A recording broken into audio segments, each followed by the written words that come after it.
sing this hymn, and then we'll have a word of prayer, and then we'll have a Bible.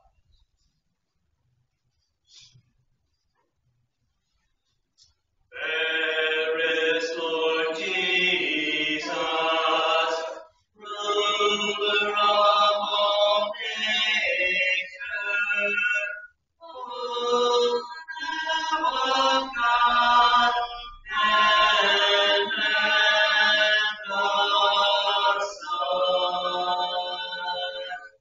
He will cherish, He will honor, thou my soul's glory, joy, and crown. There are the meadows, ever still the woodlands, oh, in the blooming dark of spring. Jesus is fairer, Jesus is purer, who makes the whole heart to sing. Beautiful Savior, Lord of nations, Son of God, and Son of Man.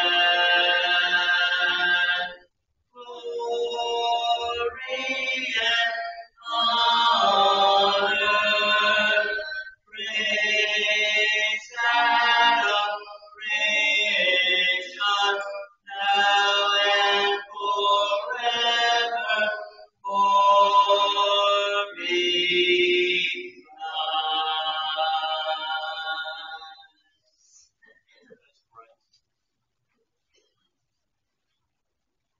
Almighty God, our loving Heavenly Father, we're so grateful that we can gather together on this beautiful day, in the comfort of this building, thy love and thy protection surrounding us, being able to honor and glorify thee, thy Son.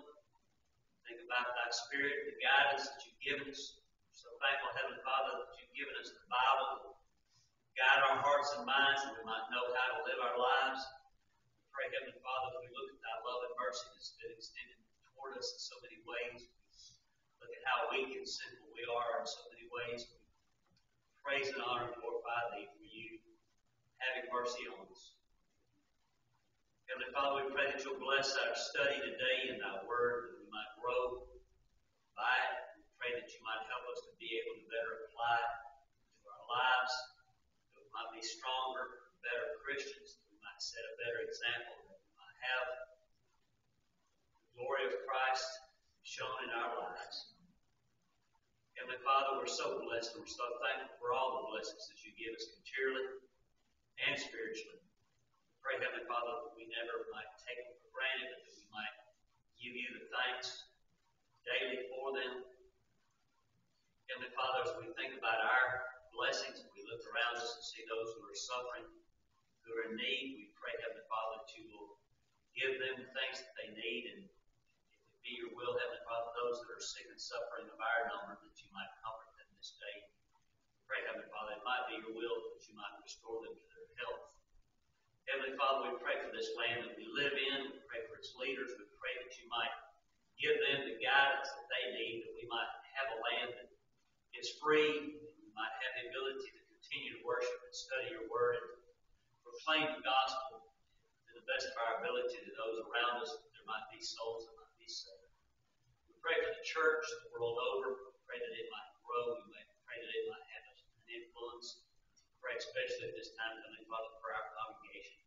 Heavenly Father, help us to love one another. Help us to best to strengthen one another, to encourage each other. We pray that you might bless those who are weak in faith. They might have the ability to determine that they might be stronger servants of thine and more faithful in their work towards thee. Heavenly Father, we all need to grow.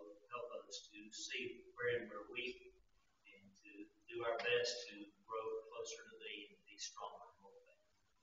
We're so thankful for the opportunity to worship thee and praise thee. We're so thankful for the sacrifice of Jesus. Help us this day in Christ.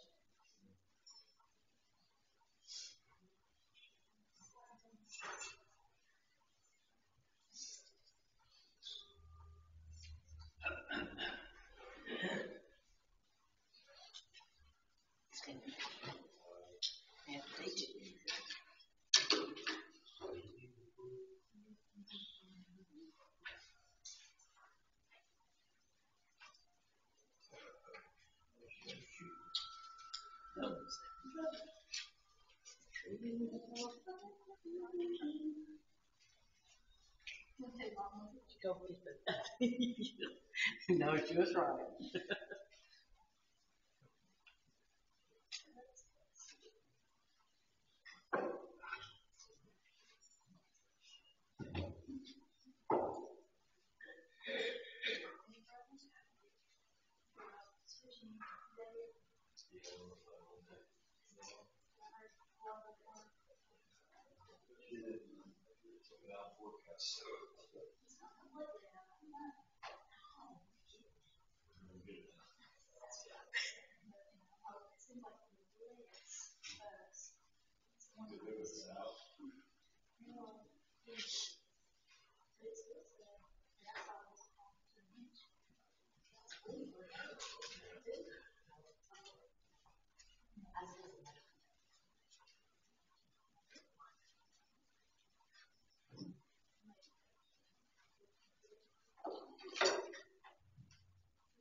In the books, if you will, open to page either 20, 21, 22, or 23.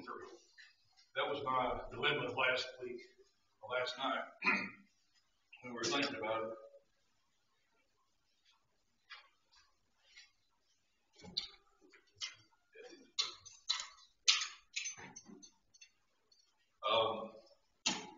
I had a mark in my book. Sandra didn't.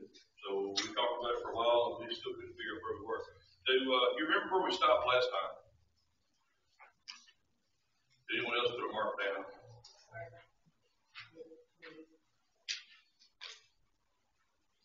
20? In the middle of the page?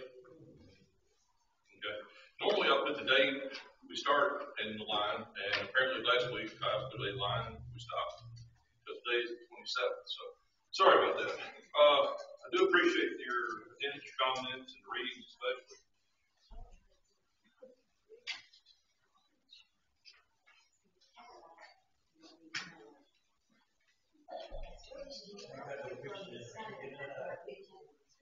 Okay, I'm not crazy. It snowed last week. That's why we didn't have it. All right. Wow. I could not remember it last night, so we didn't have Bible class last week. Okay, I'm not crazy, not losing my mind. We all are. So that being said, we didn't start on the 20th. That's what we should have started on the 20th. So that makes sense now. For some reason, it all fit together all of a sudden. Middle of page 20. You lost your mind. Yep, that's very true. I lost your mind there with 5 of the class. Anyway, I do appreciate your reading, your comments, and your attendance, especially putting up with my weird habits like that. But this lesson, we're talking about the period of the kings, we're talking about Israel, talking about the children of Israel, the nation that got split. We remember the story how, and actually they became at war with each other. If you will, the children of God, the families of God that came out of Egypt eventually went to war with each other. We look at that and say that should never happen. We read time and time again about kings, about they did not follow after God's will, and God removed them from power, using other nations about them.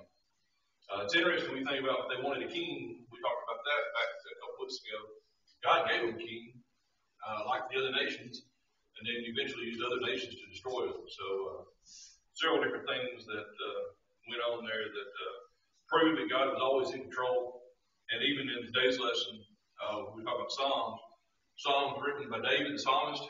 He gives us a view of the people in servitude in Babylon's domination.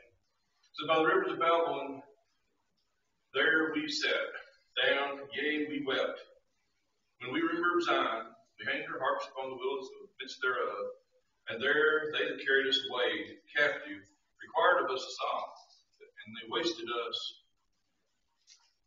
they that wasted us required us with mirth, saying, sing us a song of Zion, and how shall we sing the Lord's song in a strange land? That word wasted us, they're talking about how they were treated when they were captive. When you waste something, what do you do with it? Throw it out. That's the first thing that comes to my mind. When something's wasted, you throw it out. You open up the refrigerator, you find something that's spoiled, you throw it out. It's wasted. It's worthless to you. Think about these, the children of Israel. They went from being basically God's chosen people to now considered waste, to be thrown away, killed, tortured, whatever they had in their hearts. That's what they had to suffer, because they disobeyed God was the key. He continues in the bottom of page 20 about what we have seen from the Old Testament examples that when people go away from the Lord in whatever way they do, they cannot win. Now we will take some examples. Some problems with Jesus' disciples during his ministry on earth, and as well as some examples of departures among those in the church later. Go to our text, which was lesson John 6:67. Sandra, if you will go ahead and start us off there, John 6:67. And some of the things that we talked about there, many did not even comprehend it. We talked about how that after his crucifixion, their eyes were opened and they understood, they remembered what was said, and they remembered what was done. What does John 6:67 say?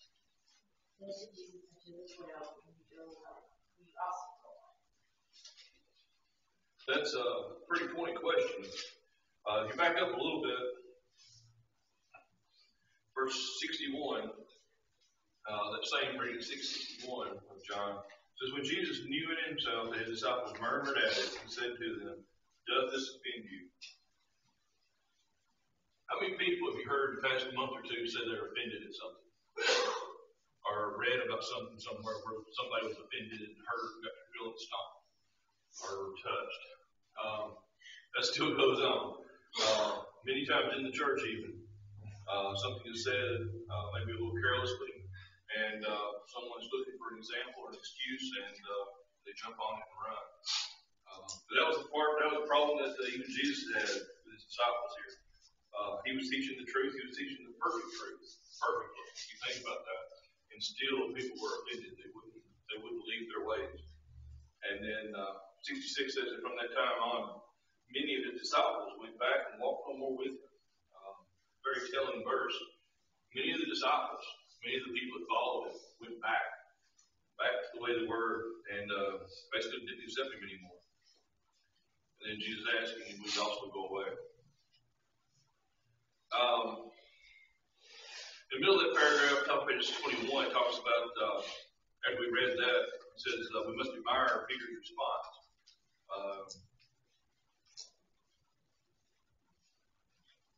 Arthur, if you'll go ahead and read his response from 68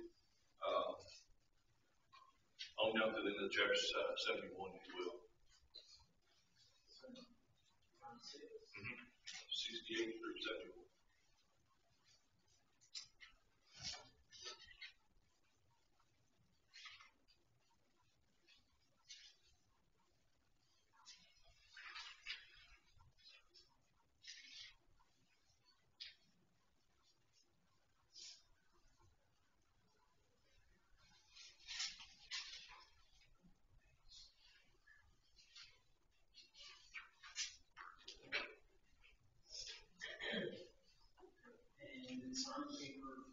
Peter answered, Lord, to whom shall we go? God has the words of eternal life.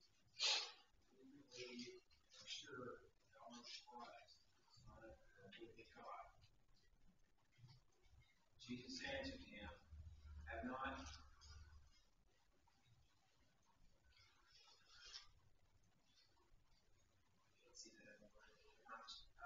chosen you 12. One of you is the devil. He spake to Judas Iscariot, the son of Simon, for he was he that should fight him.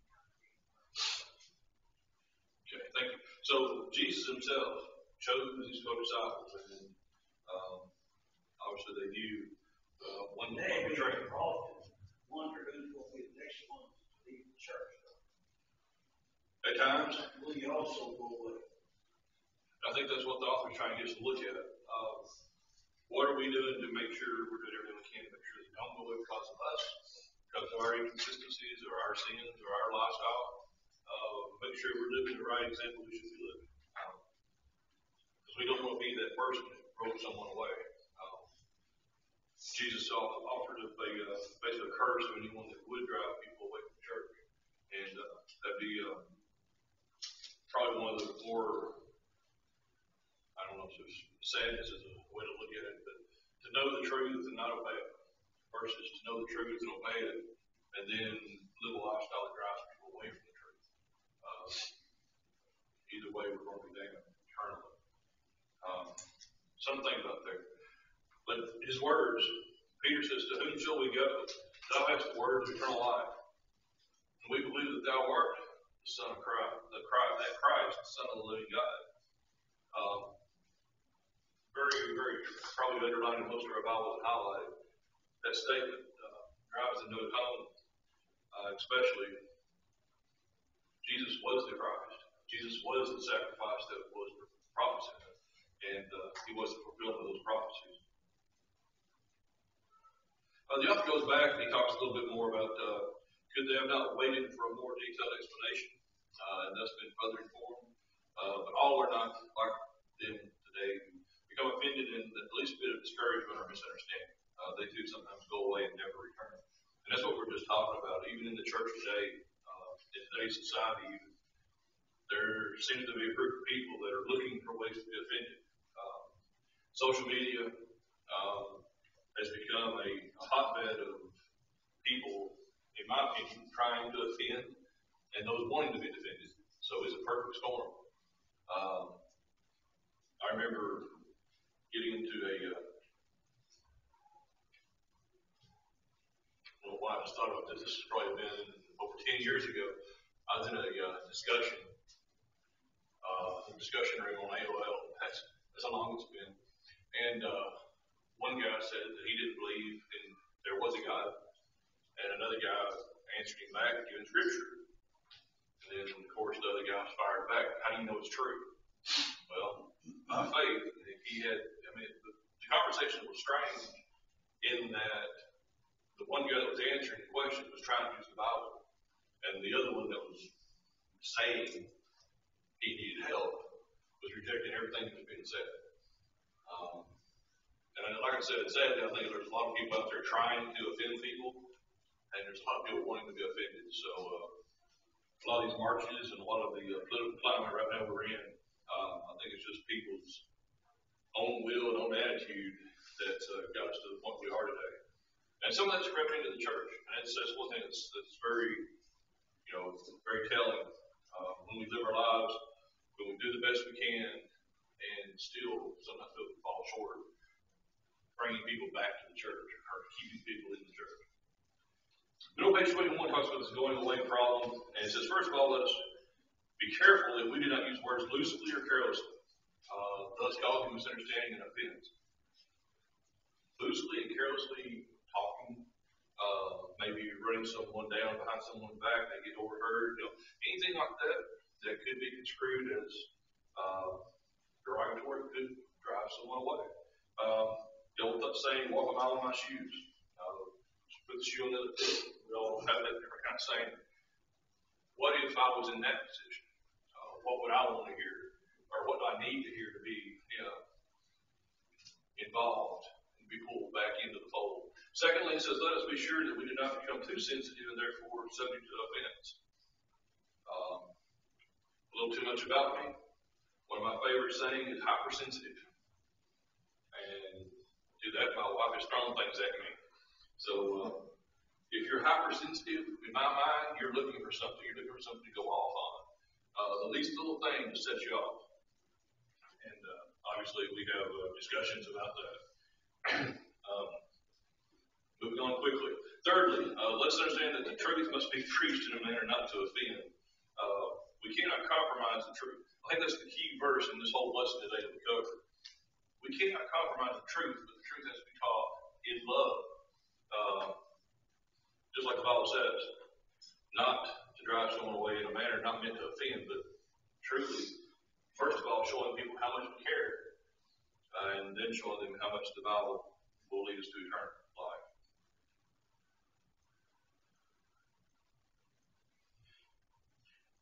Eric, if you don't mind, get to Acts 24:16 for us. And that's the final statement in his opening sentence about what he said, be like him. Herein I also exercise myself to have a conscience void of offense for God and men always. Void of offense. Paul, obviously, in our opinion, one of the greatest preachers of all time, not the greatest, turned from a life destroying the church, wasting the church, to preaching the gospel to many people. Not all going away instances have their roots in offenses. Some of them are examples of, he has several different phrases. That's the next 5 different ideas to fill this lesson up. So some will go away because of neglect. The Hebrew writer deals with those who forsake to assemble themselves together in the saints when they met. Hebrews 10:25. Flip over there for a second, if you will. Hebrews 10:25.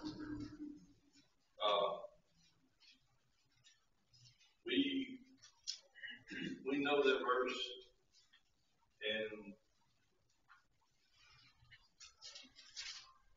we know that it's one of the, if you will, one of the bedrocks of our faith. Why we attend, when we attend, why we don't attend, other things to attend here, to attend worship with the saints. And but look at verse 26 and 27. Paul writing to the Hebrews, the Christians that were Hebrews.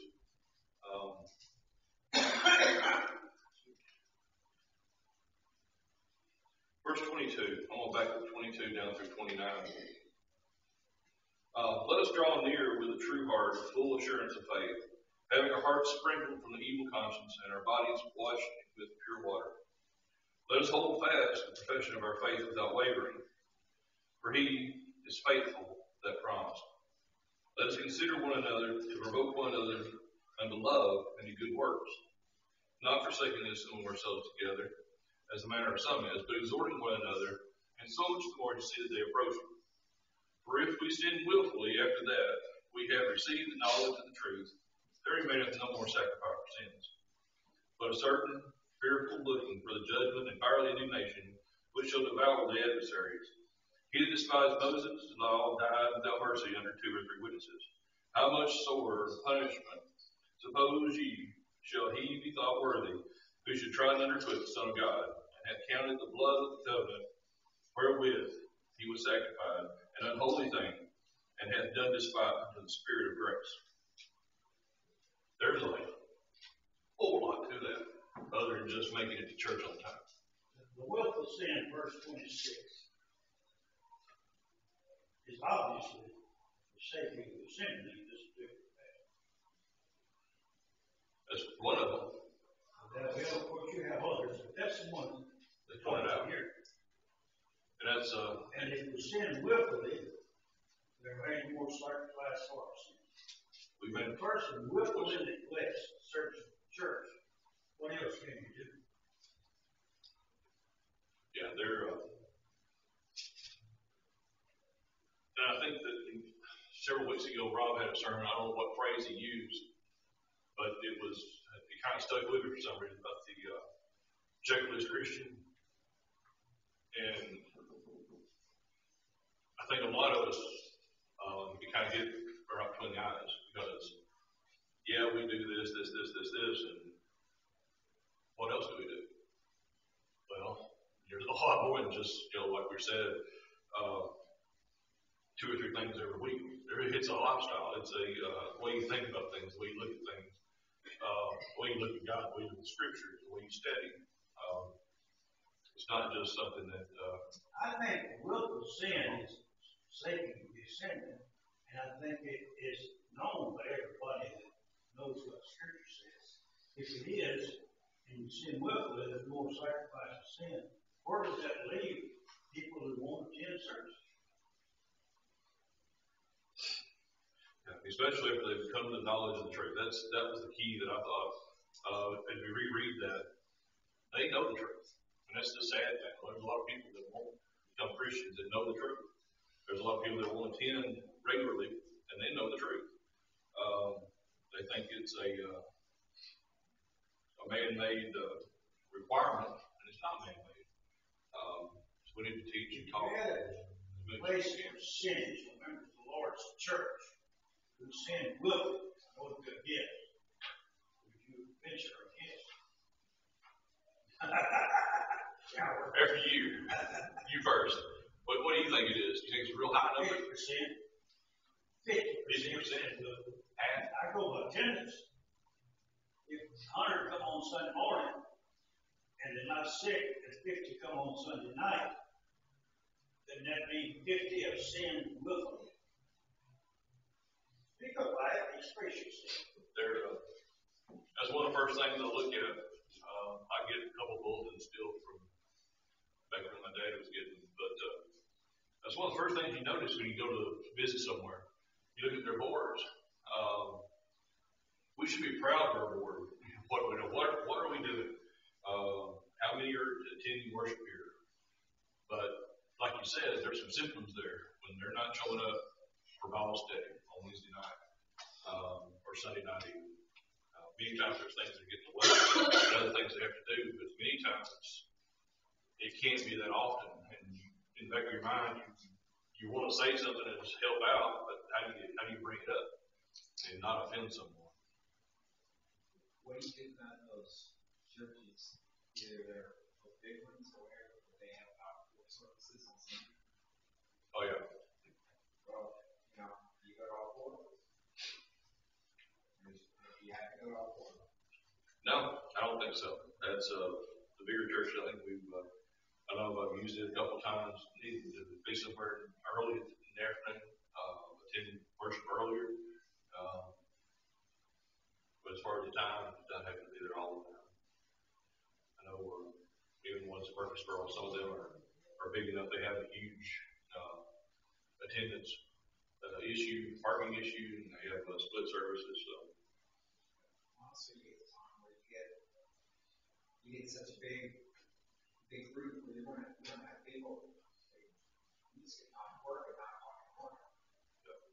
And I work weekends. I work weekends too. You get people that may have to go into work Sunday evening at 6 o'clock and have to start work.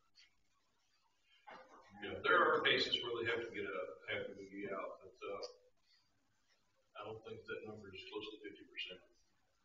Sadly, I wish there was excuses and reasons for not being there. Many times, like this verse said, they've chosen not to be here. That's the sad thing. The next portion, number 2, says, some will go because they become worldly minded. Tommy, if you go to Galatians 4:9, Galatians 4:9. But it don't matter that you have no God already, or no God that turned you again quickly and hastily elements, whereunto ye desire to be in bondage. Okay. Ye desire to be in bondage. You're looking back to the things that the worldly things that pulled you away. Roy, if you will, get 2 Timothy 4. Let's turn over there as a whole class, 2 Timothy 4. There's, I know we pick on Demas a little bit here, but I want to look at something else while we're there. I think that's 2 Timothy 4 reference. 2 Timothy 4:10. 2 Timothy 4:10. Yes, sir. That's the New Testament, isn't it? Yes, sir. I'll be there in a minute too. 4 and verse 10 reads thus: For Demas hath forsaken me, having loved this present world, and is departed unto Thessalonica, Crescens, Galatia, Titus unto the Dalmatia. Now there's 3 of them that have left, but he said, only Demas that said this upon Demas. He's forsaken me, having loved this present world. You want to comment on that, Mr. Teacher? You left the truth. That was one of the things I wanted to think about those last 2 that you read. It doesn't say they departed for the same reason, but they left. And then the next verse talks about only Luke is with me. Take Mark and bring him with thee, for he is brought unto the ministry. Tenacious have I sent to Ephesus. He didn't say he sent those other 2 away. He said that they left. And that could be a little telling that everything was going downhill support-wise. Look down at verse 16, 16, 17 there in 2 Timothy also. In your opinion, what percentage of the members of the Lord's church forsake the assembly without sufficient excuse? More than you'd like to bet. I don't know. It's probably 20, 25% or more. What? 25% or more, I guess. Maybe a fourth. 25 to 50. Probably. Sadly, yeah. I mean, a lot of people are going to be lost except one sin. In a perfect world, Sufficient reason not to. in a perfect world, we would think that if you had 200 on for Bible study, you'd have 200 for worship. Every week, plus or minus a few that were, like you said, but that's not the perfect case. But I don't think we ought to be satisfied when you've got 100 on Sunday morning and 50 on Wednesday night.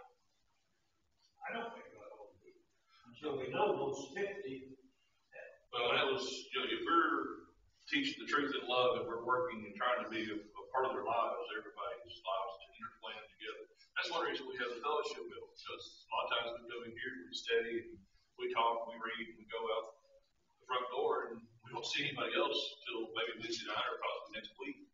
And we need that support, that interaction, to get to know what's going on. Because I mean, many times we don't, until we find out what's going on, we don't have any right to make any kind of idea that there's statements about their lifestyle. Sadly, we think we know, but until you find out for sure, let's be careful we don't jump to conclusions. But look at verse 16. I think it's one thing that as Paul finishes up his letter to Timothy, kind of, if you will, a kind of a line in the sand there, verse 16. At my first answer, no man stood with me, but all men forsook me. I pray God that it may not be laid to their charge. Notwithstanding, the Lord stood with me and strengthened me by that which preaching might be fully known, and that all the Gentiles might hear. And I was delivered out of the mouth of the lion. What was it? Give us the name of some of those who didn't stand for the law, but he didn't. I think it's some of the ones that he mentioned earlier in the chapter. The ones that left, Demas had left. Others had been sent away for different reasons. Out of 14, Alexander the Congressman did me much evil. Yeah, Alexander was definitely among them. Right. But there were several that no longer were supporting Paul. They saw what was going to happen to him, and they didn't want any part of it. They didn't want to be a part of the thrown in prison. Suffering. I wish we knew more about the setting of verses 16. All men forsook me. I didn't do a lot of reference on that, but I think it was probably when he was pulled like before the magistrates or the judges or whoever the pronounced the punishment before he was put in prison. I'd say he was kind of like Jesus. He was the only one there. Everyone took off. Let's look that one up. And moving on to number 3, top of page 22. It says, some will go away because they embrace false doctrines. Paul said it plainly enough in 2 Timothy 4:2-4. Preach the word, be it in season, out of season. Reprove, rebuke, and exhort with all long suffering and doctrine. For the time will come that shall not endure sound doctrine, but after their own lust shall heap to themselves teachers having itching ears. And they shall turn away their ears from the truth and shall be turned to fables. That same opening there, if you back up just a few verses. 2 Timothy 4:2-4. Itching ears, well, they want to hear something that makes them feel good, and they'll believe a lie. They'll believe a fable. Many will look for ways to basically make sin acceptable, and we know we can't do that. Others will go away from fear of persecution and threats. I think that's kind of similar to what happened here with Paul, reading in between the lines there. It says, when Jesus was tried before the rulers, the disciples fled for fear that they might suffer. The words, be not afraid and fear not, were used many times in Scriptures. Sister Dan, if you will get 1 Peter 4:16 for us. And Sister Sue, if you'll get 2 Timothy 1:7. We'll finish up the blanks here in this paragraph. First, well, what did Peter say in 1 Peter 4:16? Yet if any man suffer as a Christian, but is not ashamed, but let him glorify God. Suffer as a Christian. Think about that. Because of the lifestyle we've chosen, if we suffer, because of our belief in God, if we suffer, that's going to be counted as in the long run, a blessing to us. If we found it worthy to suffer on behalf of Christ. Well, how many people in the church today, if they knew that they had to stand up and say, I believe in Jesus Christ, and they knew that that answer would bring them to death? I think there was that kind of situation in some instances in the New Testament. I think there's a few people today that even in public might not stand up for Christ. I think there's a lot of people that we may work with or we may know that chosen not to. It's almost like they don't want anybody to know they're Christian. And many times, if we're not careful, we'll slip back into that don't make waves routine if we're not careful.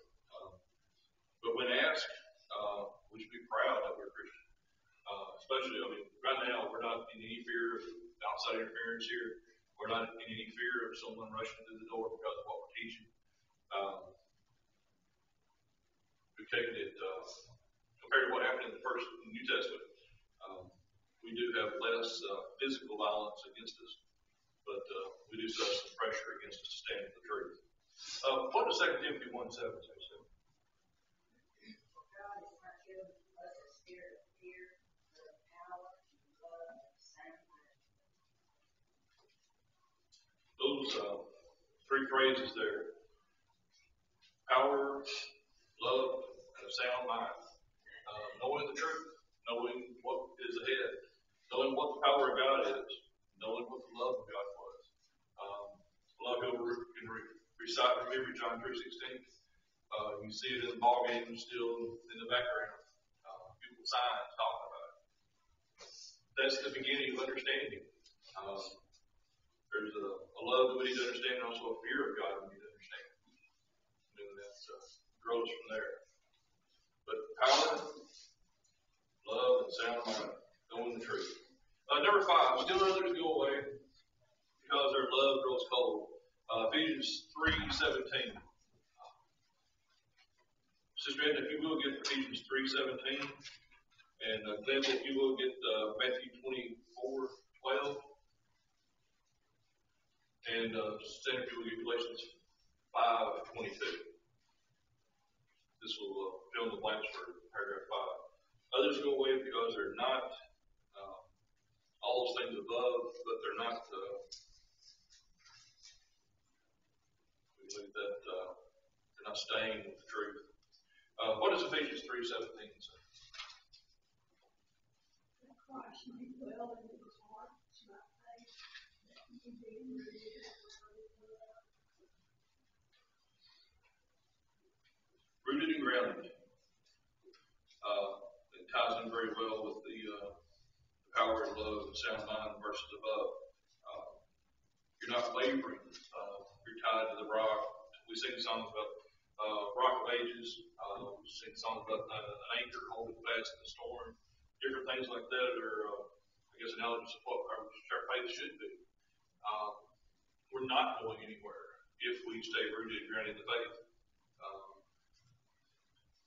The Ephesians church talks about Revelations 2:4 was chided because they had left the love that first had. You left your first love and returned back to the world. In Revelation 2:4. They had fallen and they're told to repent and do the first words. Verse 5. Go back to the truth. Stay with it. Matthew 24:12. What does it say there? And because iniquity shall abound, the love of many shall wax cold. In time,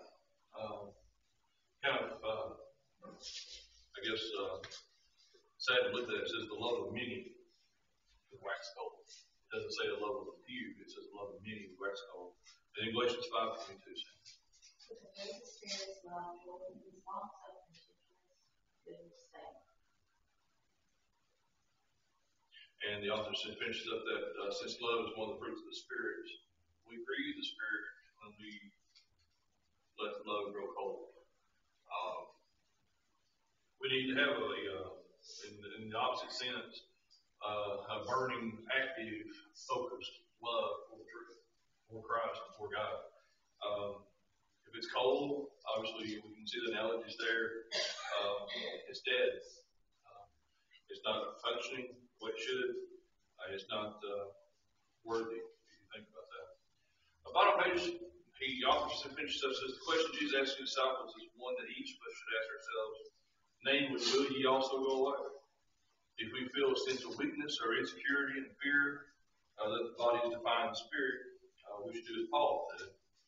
But I keep under my body and bring it into subjection, lest at any means, when I preach to others, I myself should be a castaway. 1 Corinthians 9:27. Why in the world would Paul say something like that? Well, salvation begins with control of yourself. Well, why would he use the word castaway? Why would he use the word castaway, that he might be a castaway? Well, I just mentioned he was one of the greatest preachers. He said he had anybody. Doesn't matter who it is. Everybody. From the new Christian to the older Christians to even Paul himself. He knew that if he returned to the sinful ways of the world, he would be a castaway. Like we talked about earlier, he would be waste. He would be thrown away, basically, in the end. Sadly, no matter what good we did yesterday, every day. Society that did a lot of fishing. Castaway had a real meaning. Yes. Keep. It wasn't a keeper. Throwing back in the ocean. He finished up this lesson with remembering that the churches as well as individuals can go away from Jesus. Talking about the church of Corinth had divisions, lawsuits, immorality, and misuse of the Lord's Supper. The church at Rome had problems in dealing with the weak brethren. The church of Thessalonica was disturbed about when the Lord would return. And the church addressed in the Revelation letter had a number of erroneous teachings. You read about the seven churches of Asia, and the parallels there in Revelation about the seven being the complete number. Which one are we closely affiliated with, and which one should we be like? Which one shouldn't we be like? As a congregation and as individuals. The key is the bottom of the verse. He basically took this whole lesson to get that bottom line right there. Individuals and churches need to be sound and stay sound in faith. Titus 2:2. In doctrine, Titus 1:9. And in speech, Titus 2:8. And in mind, 2 Timothy 1:7. Some verses we read that support us. Sound and stay sound in the faith, in the truth. The word Word of God. And I think that's the only time in the history of me teaching has ever ended with the bell. Appreciate your attendance, your reading, your comments, and Lord willing, next time we'll be blessed forward. Thank you all very much. He tries to cover